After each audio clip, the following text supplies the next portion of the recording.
Okay, so let's get into it today. First of all, I want you to know that I'm going to give you 6 measurements, okay? 6 measurements today that you can use to track. So let's talk about this first one, which is going to be to do with scale weight, and that is, is muscle actually heavier than fat? Because that is going to affect the result. And yes, muscle is heavier than fat. That is going to affect your result. However, if it takes quite a lot of work to build muscle, all right? You don't just put muscle on willy-nilly. It actually takes a lot of, you actually have to earn it. You've got to really work for it. So, if after a week or so you're still noticing that your scale weight is not coming down, then perhaps there are some other things that you need to be looking at in order to figure out what is going on there. I'm going to give you those in a minute. So know that for 1 or 2 weeks, you can expect muscle actually contributing to that weight not going down if that's what you are experiencing. It's not an ongoing problem. It should be something that you're only experiencing for a week or two. So what's the maximum amount of fat that you can expect to lose? Well, 900 grams is the maximum amount of fat that you want to expect your body to let go of per week, and that's if all the conditions are perfect. If you're losing more than that, if you're losing more than 0.9 of a kilo, 900 grams, then you can expect that that is fluid retention, so water weight that you'll be losing. And in extreme situations, you could also be losing some muscle as well, but that's not so common. That's an extreme situation, like if you really are over exercising and the calorie deficit is extremely low. Okay, so what you actually want to be expecting is about 0.9 of a kilo. So averagely, what you can expect to lose per week is around 500 to 900 grams, okay? Anywhere from 500 to 900 grams, depending on how diligent you've been with your food and your exercise. Now, to scale every week or to scale once a month, really that comes down to what your relationship is with the scales. Okay, and when I say, I don't know if anyone should really have a relationship with the scales, but you want to ask yourself, am I actually looking at the scales for feedback, or am I really weighing my self-esteem? Okay, and if it is the latter, then I recommend that you go for a monthly approach, unless you are under the supervision of a health coach or of a practitioner. Okay, that's what I'd recommend for you. I definitely would not recommend that you weigh yourself multiple times a week. Your weight can just fluctuate far too much with the amount of fluid that your body is holding on to at any one given time. Okay. Also, if you are exercising and you really are working hard and you are tearing muscle tissue and so forth, when the reason why you're heavier when you are exercising that way is that when you tear the muscle, it produces a lot of, it's swollen, the body is producing a lot more fluid and blood supply in order to heal the injury. Okay. But then the following week, your measurements should be lighter. All right. So that's the scale. Now, the next, also there was one note that I wanted to put there. If stress is really high for you, okay, so if your adrenals are working super hard, and then you decide to lose some weight, to get healthy, if you decide that and you notice that you feel good and you were sure that you have lost weight this week or that you have been losing weight this month or whatever, but then when you hop on the scales, it's not reflecting that. I want to let you know that this is the exception, okay?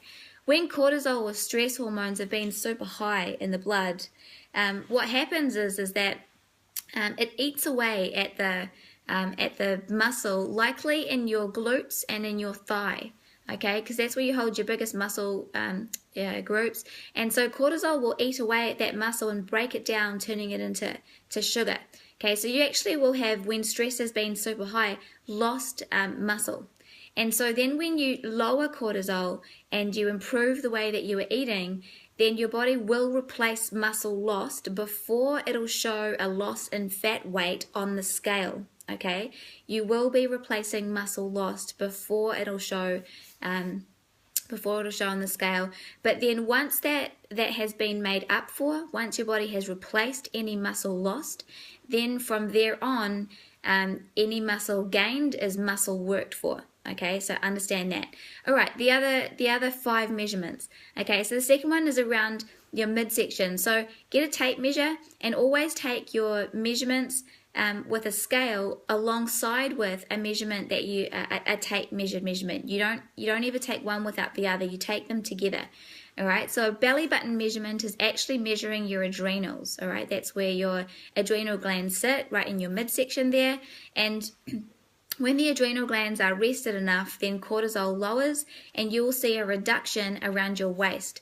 So what is it telling you if you are not seeing a reduction around your waist? Okay, what's it telling you? It's telling you that adrenals are still working too hard, that cortisol has not dropped low enough. All right, so the things that you want to look out for there are your overall portions. You want to look at the overall portions of food that you are consuming, all right? Plus, you want to look at the overall portion of grain and starchy carbohydrate and or sugars. Okay, you want to look at the quantity that you are consuming at one time. I'm going to recommend that you cut that down if you're a female to a palm size of grains or starches at a time, and then look at the result that you get over a week. And if you're a guy, I'm going to recommend 1 to 2. Okay, so if you evaluate that, then take a waist measurement, you should see that if there has been enough of a drop in cortisol, that waist measurement goes down. All right, number 3, for a guy, you're going to measure your chest. All right, and for a female, you're going to measure your widest point. All right, now your widest point, when you stand in front of the mirror and put your legs together, is going to be right around the center of your bum, and you'll actually be able to see in your silhouette that widest point around the thigh.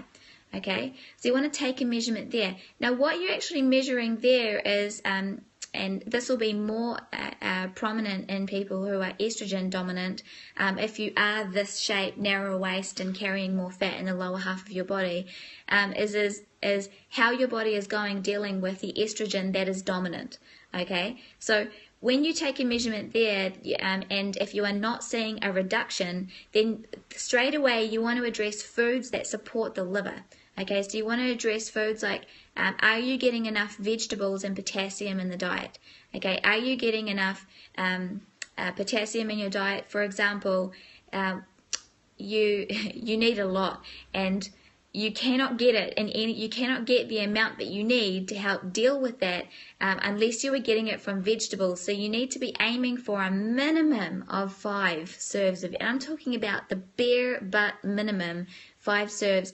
Ideally, you want to be actually having around 7 to even 10, depending on your size, right, to make sure that you're getting enough potassium. So if you're not seeing a drop in measurements around this part of you, right, around the butt and the legs, then that's what you need to address. Okay, under the bust, right, so for females, underneath the bust, you want to be looking at, for a guy, it's going to be your in the same area. Obviously you don't have a bust, underneath the pecs. What you're actually measuring there is your liver. All right, so how well the liver is actually doing, whether it is, if you see a reduction in measurement there, so women will develop like a fatty roll, but for guys, what you'll start to notice with you is that your belly will start to sit lower, okay, and as opposed to that high kind of round shape that you may have been starting to develop. All right, so that's what you want to be checking there. If you're not seeing a reduction there, it means that you need more foods to support the liver. Okay, so vegetables. I'd also recommend a liver supplement. Okay, if you know that that's you, you can message me on Facebook Live, or you can contact me through my website, generationhealth.co.nz, and I'll be able to recommend the liver supplement, a liver supplement for you. The next one is the hip bone. Okay, so this is number 5. So the hip bone is actually measuring your bowels, all right? So you want to put your fingers on your hips, and you want to dig deep if you need to, and I want you to feel for your hip bones. And when you put your fingers there, right around there is where your tape measurer should go. That is going to be measuring the bowels. Okay, now you might call it the lower poochy part of the stomach, but your bowels will tell you a lot about where your body is stressing out. Okay, if you are not eliminating efficiently. Okay, so for example, when I take my measurements for my clients, okay, and I see that there is measurement moving, that there are centimeters moving down around the midsection, around the belly button, but not enough. if I see that there's a bit of a stagnant drop in scale weight, a stagnant no drop in scale weight, or very, very slow drop in scale weight, and then I see that when I measure around the bowels, there's like no drop too consistently, or any issues there, it tells me that there's something going on with the bowels. And so I'll ask, what's going on with your bowel movements? And then the response that I get is that, oh, I'm not eliminating the same as what I was, or I'm having problems with bloating and gas, or whatever it is that's happening there. And that usually tells me that there needs to be a course of probiotics taken. Okay, so if you're having any problems with the bowels, I'm going to recommend that you take a course of probiotics, and also alongside a fiber supplement, which is going to feed the probiotic, all right, and help keep those good bacteria that you're depositing into your gut there alive, right? Because fiber is their source of food. So that's what I'm going to recommend that you do there for each of those measurements. The last one is body fat percentage. Now, body fat percentage is a really good measurement. If you have a professional like I would not recommend you use the scales. I'd recommend that you use a PT, because the scales are not accurate. They're always going to tell you you're much more than you are by about 3 to 5%, depending on your scale.